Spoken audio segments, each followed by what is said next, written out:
expressed by the guests and contributors on Conklin and Company are not necessarily those of 13 ABC. Now, Conklin and Company continues with Take 3, commentary and analysis from our panel of political contributors. Welcome back, everyone. Get ready for the primary election, and in some cases it's one and done, winner take all come Tuesday. We're talking about the race for City Council District 2. We've had all the candidates on in the last couple of weeks. Tom Troy and Skylar Meadows join us for a little election preview. Good to have you guys once again. Greetings. City Council, Bob Vasquez, Toledo School Board member. We have Marcia Hellman, owner of Lickety Split. We have businessman Joe Celesta, and we have the person holding the seat, the incumbent, short-time incumbent, at least he's held the seat for a couple of months now, Matt Cherry. So race involving 4, winner take all. Where are we sitting on this right now? Tom Troy. Well, there's a furious sign battle that's going on. Sure is. We really haven't heard much from these candidates. If there's been candidates nights, they've done it without letting the media know about it. But there are big signs, and leading the sign fight are in this order: Matt Cherry, Marcia Hellman. So you see Matt Cherry's red signs, Marcia Hellman's orange signs.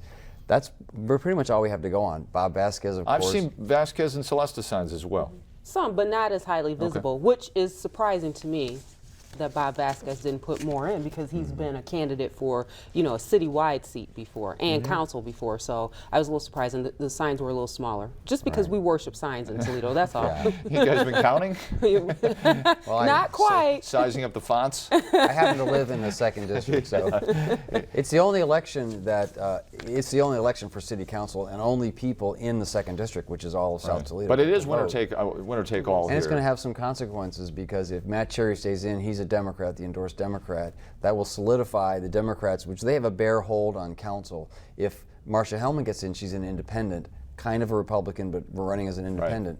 Right. It'll bring independents close to a 6-6. Independents and Republicans together would have pretty close to a tie on council. More balance on city council perhaps than we've ever had, or at least in recent memory. We'd have to go back decades to see a Republican or a non-Democrat majority. Skylar. Wow. It's been a long time. Right, before redistricting, yes. So I was going to say, in a different direction, though, we also have to think about this will be a litmus test for labor. Can they now solidify their hold after Enright lost? So, Paid for some television advertising for Matt Cherry this past week. Right. So that's why I said that's so in addition to what Tom's saying about the candidacy piece of it, what's going to happen here with the labor seat. Still need that balance on council. It's John Kasich and Ed Fitzgerald in the race for governor. We've seen some advertising from both, although we really don't need to push things this early, but they are making sure, leaving nothing to chance. Of course, Fitzgerald has a Democratic primary opponent. Right. Mr. Early lives down in Cincinnati, not a high-profile candidate, no money to spend at all. But the Democrats backing Fitzgerald have to make sure they win this election convincingly. Kasich has no opposition. I think that's the only state. Still running ads, though. Yes. Right. Well, he's softening up the ground, and you can never start too early defining your opponent in the way you want him defined. Well, it's interesting you mentioned defining the opponent, because Ed Fitzgerald took the opportunity this week to come out and rip the Inspector General. And also said, hey, this is the start of why I'm going after John Kasich here with the CoinGate report. Just kind of putting everything in place, connecting, he believes, all the dots, or the Democrats are. Well, the Inspector General's report was a summary of what we already knew, and it was a kind of a helpful compendium of court records, but there wasn't any of the previously unreleased detail, transcripts of interviews, and so it was a disappointment from our point of view at the Blade.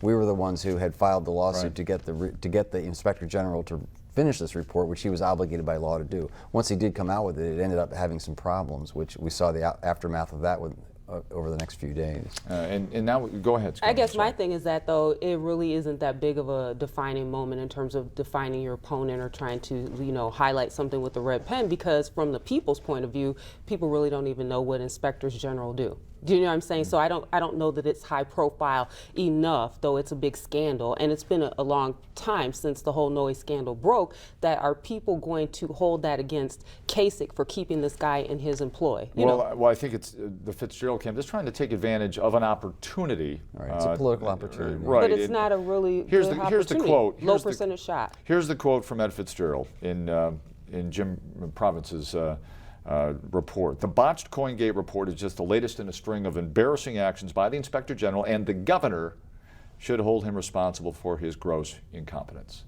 Well, of course, the Democrats' effort to support Fitzgerald is to create as many doubts and scandals as they can, not create, but to highlight and promote as many doubts and scandals as they can relating to the governor. So you're hearing a lot about, and Republicans in general, so you're hearing about the Noe. It's always helpful to Democrats to bring up Noe because of what a scandal it was. He stole $13 million from the Bureau of Workers' Compensation. Is the former Governor Bob Taft, is the record expunged or not? I mean, where does it stand right now? The record was not sealed. There was I won't defend the journalistic handling of this, but the Inspector General's report gave the clear impression that the governor's record had been sealed.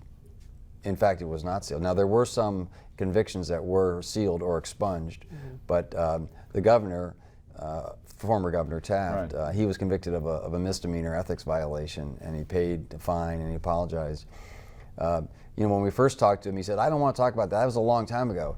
He gets on the phone 45 minutes later when he talked to us and says, "I never expunged my records. Right. Where are you guys getting this?" So then we had to actually retract a story that we had put on the web, and the Dispatch had to retract a story that they had published. Scholar?